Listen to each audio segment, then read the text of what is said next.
नमस्कार, मैं हूं आपके साथ गौरव राजेंद्र और वक्त हुआ है मसला का। सीएम मनोहर लाल की अगुवाई में कैबिनेट मंत्रिमंडल की जो बैठक है वो हुई, जहां पर कई अहम फैसलों पर कैबिनेट की मुहर लगी है। बता दें कि कैबिनेट मीटिंग में ग्रामीण चौकीदारों को राहत मिली है, तो वहीं हरियाणा चौकीदार नियम 2013 में संशोधन को मंजूरी दी गई है। साथ ही संशोधन के बाद ग्रामीण चौकीदार ईपीएफ के लिए पात्र हो जाएंगे। हरियाणा ग्रामीण विकास संशोधन अधिनियम 2022 को भी मंजूरी दी गई है। तो वहीं अब सभी कृषि उत्पादों पर शुल्क सरकार लेगी। ऐसे तमाम फैसले पर कैबिनेट की मोहर लगी है। साथ ही साथ आपको बता दें, जिन फैसलों पर आज सरकार की जो मोहर लगी है उनको बता देते हैं। विभागों के विलय के प्रस्ताव को भी मंजूरी दी गई है, यानी कि 1 दर्जन से अधिक जो प्रस्ताव हैं उन पर जो है कैबिनेट की आज मोहर लगी है। ऊर्जा विभाग का विद्युत विभाग के साथ विलय हुआ, विभाग का नाम बदलकर ऊर्जा विभाग किया गया। अनुसूचित जाति पिछड़ा वर्ग कल्याण का विलय, सामाजिक न्याय एवं अधिकारिता विभाग का विलय, उच्चतर शिक्षा विभाग, तकनीकी शिक्षा विभाग और विज्ञान एवं प्रौद्योगिकी विभाग का भी विलय। इस विभाग का नाम उच्चतर शिक्षा विभाग किया गया।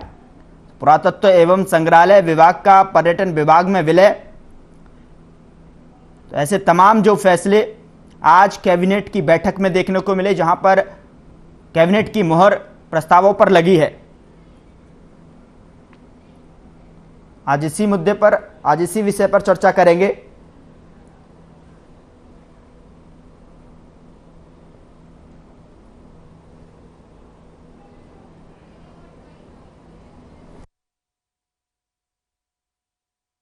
कैबिनेट में आज मीटिंग हुई जिसमें कैबिनेट कई मुद्दे ऐसे थे। कहीं अपने मेरे ट्रांसपोर्ट का महकमा था जिसमें स्टेज कैरी बसों की थी, और दूसरे अपने पंचायती विभाग का था। एक नहीं, कई ऐसे मुद्दे थे जो एजेंडा थे, दूसरे महकमों के थे, उन पर चर्चा हुई। नहीं, अभी क्या है, चर्चा हुई है। एजेंडे जो है, मुझे जानकारी कि कोई महकमे मर्ज के थे या दूसरे थे, दूसरे पंचायती राज के थे, और कई इस तरह के एजेंडा थे जो हर महकमे से संबंधित।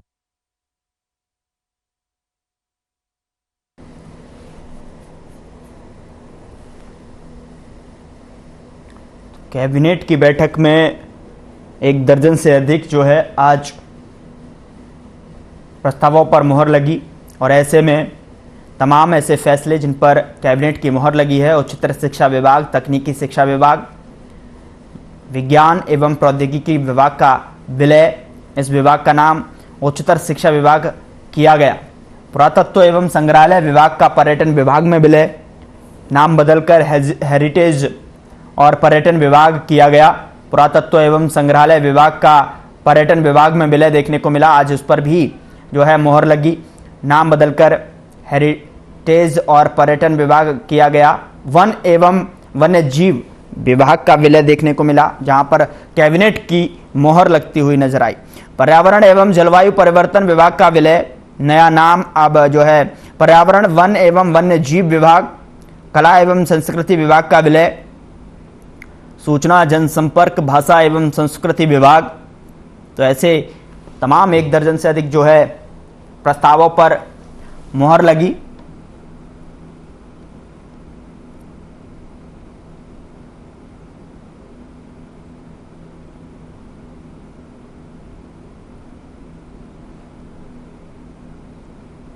सूचना जनसंपर्क भाषा एवं संस्कृति विभाग, युवा सशक्तिकरण एवं उद्यमशीलता विभाग, निगरानी एवं समन्वय विभाग, प्रशासनिक सुधार विभाग का विलय। तो नया नाम सामान्य प्रशासन विभाग दिया गया। राजस्व एवं आपदा प्रबंधन विभाग, चकबंदी विभाग तथा राजस्व एवं आपदा प्रबंधन विभाग का विलय देखने को मिला, नाम बदलकर राजस्व एवं आपदा प्रबंधन विभाग किया गया।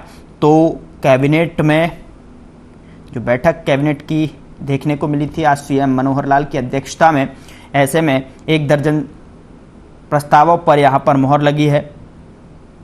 इसको लेकर आज हम चर्चा करेंगे।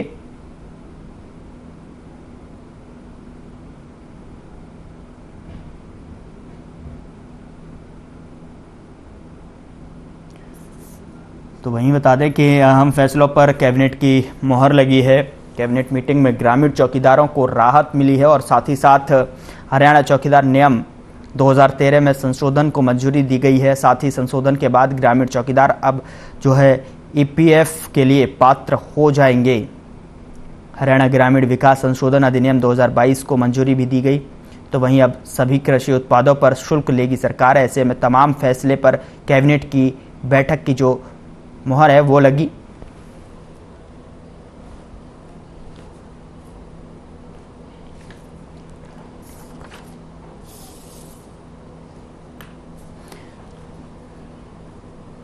तो इस पर चर्चा करने के लिए हमारे साथ एक खास पैनल जुड़ा हुआ है, उसका परिचय मैं आपसे करा देता हूं। हमारे साथ भूपेंद्र सिंह गहलावत, प्रवक्ता बीजेपी की तरफ से जुड़ रहे हैं, स्वागत है सर आपका। विजय कौशिक जी, प्रवक्ता कांग्रेस की तरफ से हमारे साथ जुड़ रहे हैं, और विजेंद्र रेड्डू, प्रवक्ता इनेलो की तरफ से आप हमारे साथ जुड़ रहे हैं। बहुत बहुत स्वागत है आप तीनों मेहमानों का।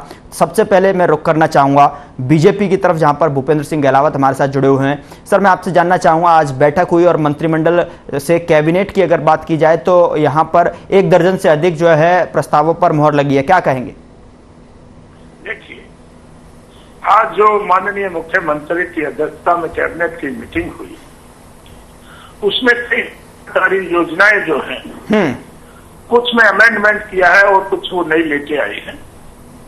एक तो मैं ये कहूं कि सबसे मुख्य जो एजेंडा था, जो विभागों का विलय जो हुआ है, मर्ज जो हुआ, वो सबसे महत्वपूर्ण एजेंडा था, क्योंकि ये अलग अलग जगह अलग अलग विभागों में फाइलें जाती थी, जिसमें समय भी ज्यादा लगता था और पारदर्शिता भी कम होती थी।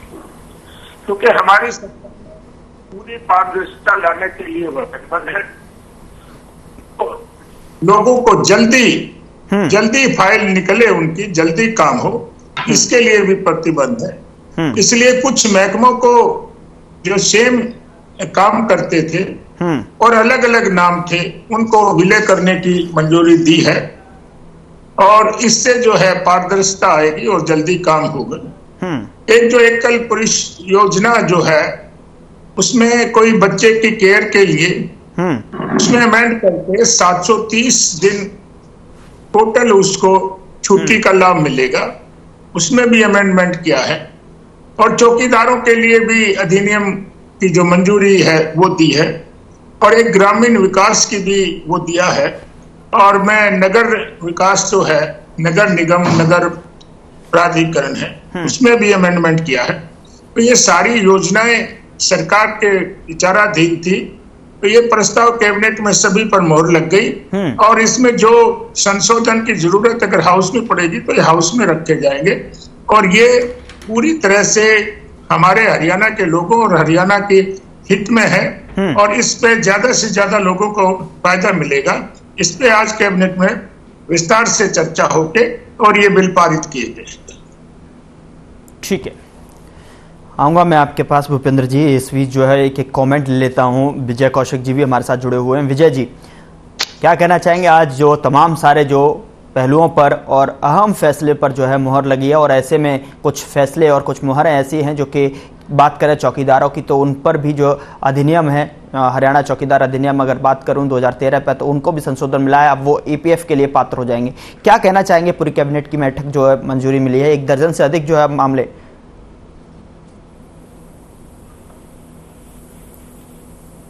विजय जी, आवाज पहुंच रही है मेरी आप तक?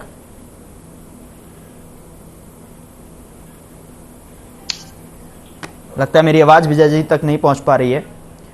विजेंद्र जी की तरफ मैं रुख करूंगा। विजेंद्र जी, मेरी आवाज आप तक पहुंच पा रही है? लगता है मेरी आवाज़ नहीं पहुंच पा रही है। आवाज़ को दुरुस्त कराकर, टेक्निकल एरर मुझे लग रहा है सामने आ रहा है, उसको दुरुस्त कराकर मैं पहुंचूंगा। भूपेंद्र जी, मैं आपसे ही बात करना चाहूँगा, और ऐसे में अब आप क्या कहना चाहेंगे जिस तरीके से एक हरियाणा चौकीदार नियम 2013 है जिसमें कि संशोधन को मंजूरी मिल गई है, साथ ही साथ हरियाणा ग्रामीण विकास संशोधन भी अधिनियम है 2022 को भी उसमें मंजूरी मिल गई है, क्या कहेंगे?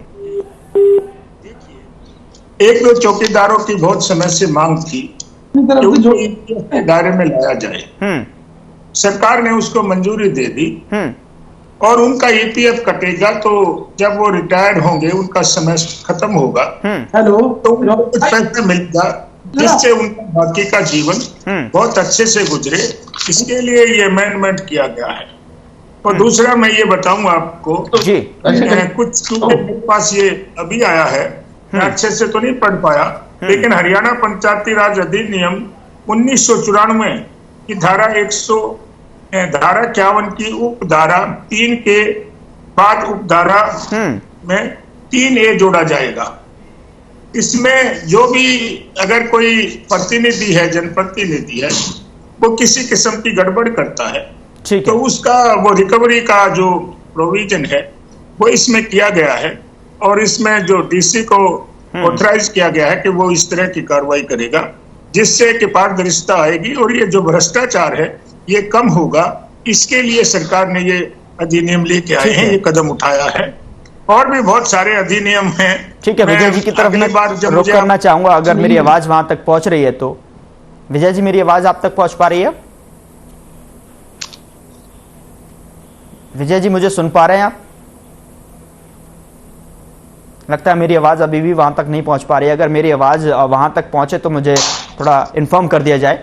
भूपेंद्र जी, आपकी दृष्टिकोण से क्या लगता है कि कितने आपकी तरफ से पैच नहीं है? हेलो, कितने उपयोगी जो है ये जो कैबिनेट के जो मुहर लगी है, कितने उपयोगी रहेंगे, कितने अहम जो है साबित होने वाले हैं हरियाणा जनता के लिए? भूपेंद्र जी, क्या मेरे से ही सवाल है?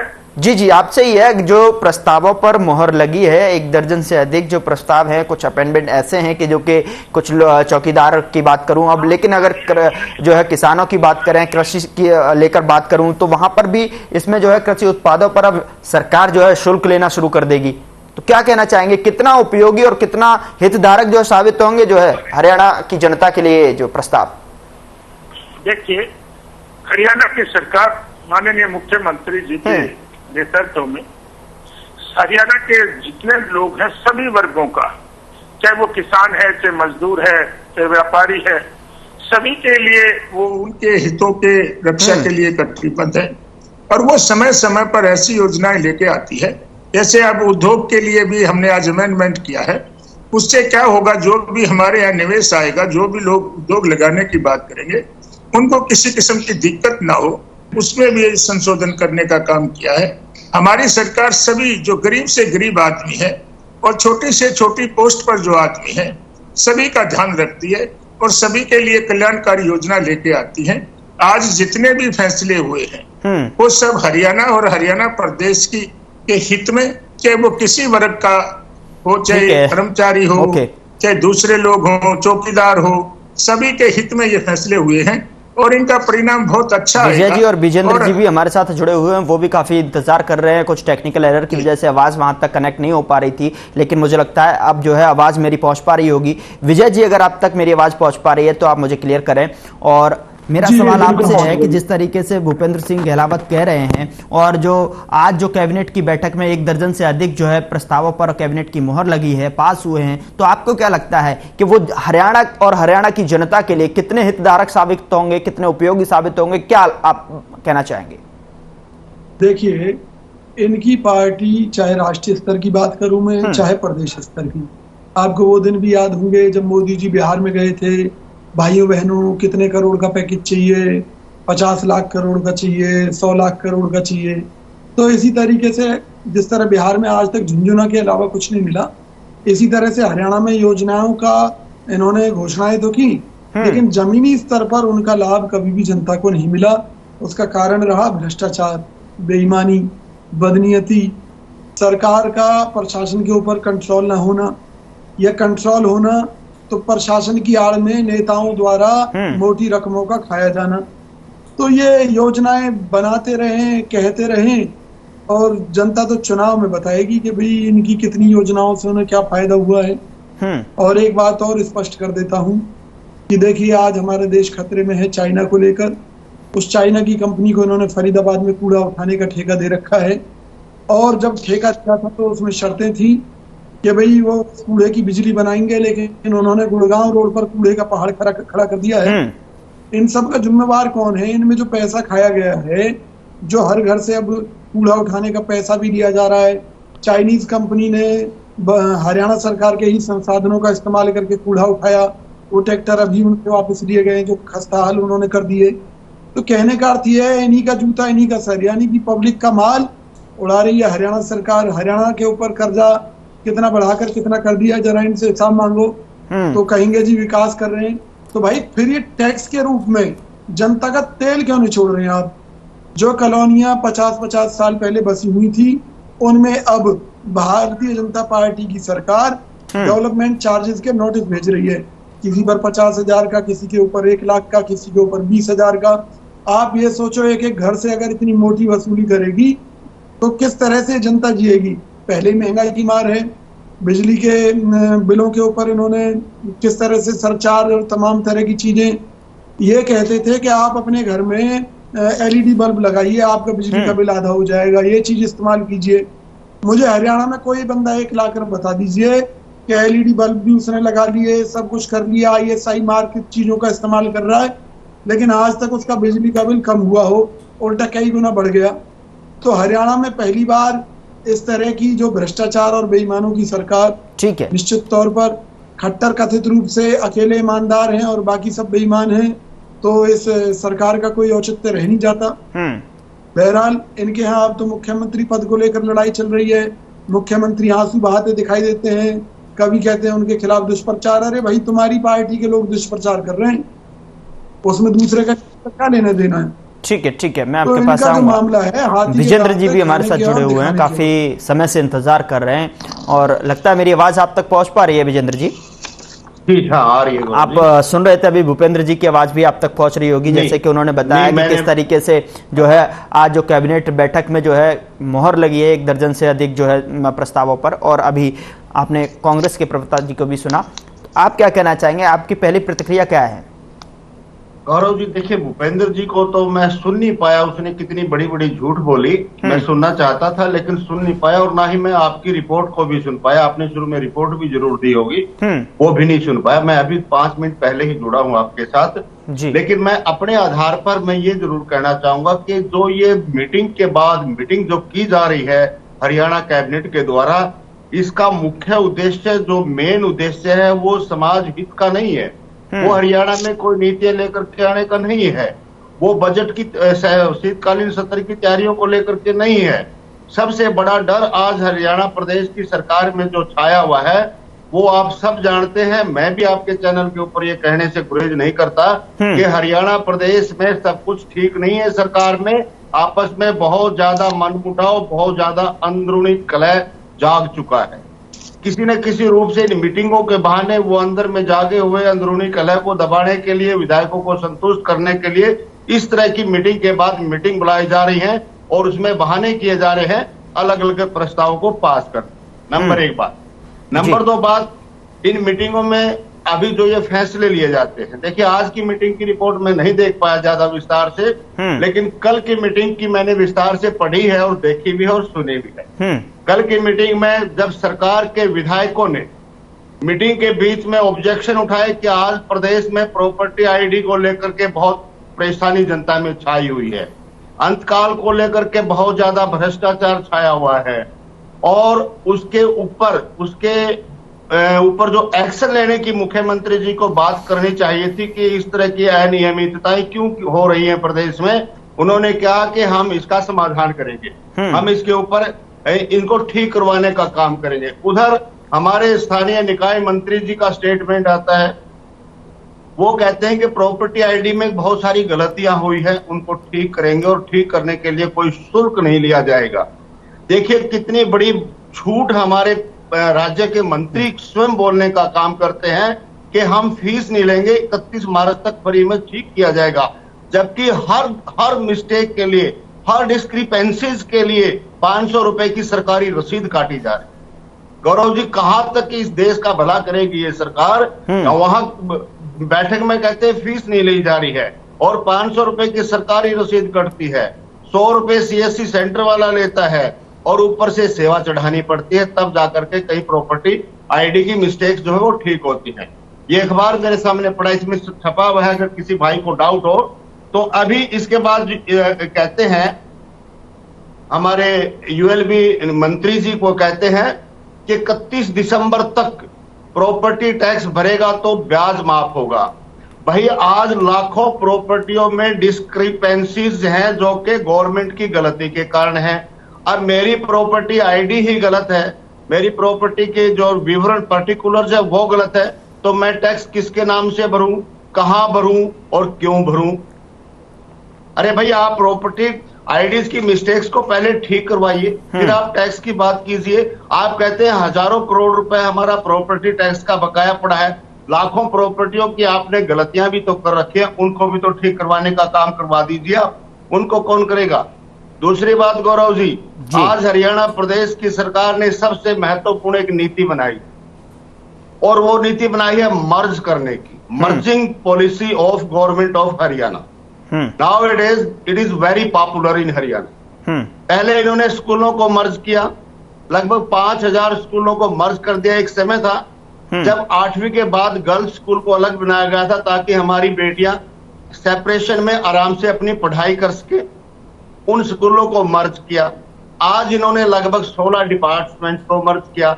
मैं आपके चैनल के माध्यम से एक बात पूछना चाहता हूं, एजुकेशन डिपार्टमेंट इन्होंने 3 डिपार्टमेंटों को मर्ज किया। भूपेंद्र सिंह जी कृपया मुझे बताएं, एजुकेशन डिपार्टमेंट, विज्ञान डिपार्टमेंट और टेक्नोलॉजी डिपार्टमेंट को बना करके आपने एक डिपार्टमेंट बना दिया, हायर एजुकेशन ऑफ हरियाणा।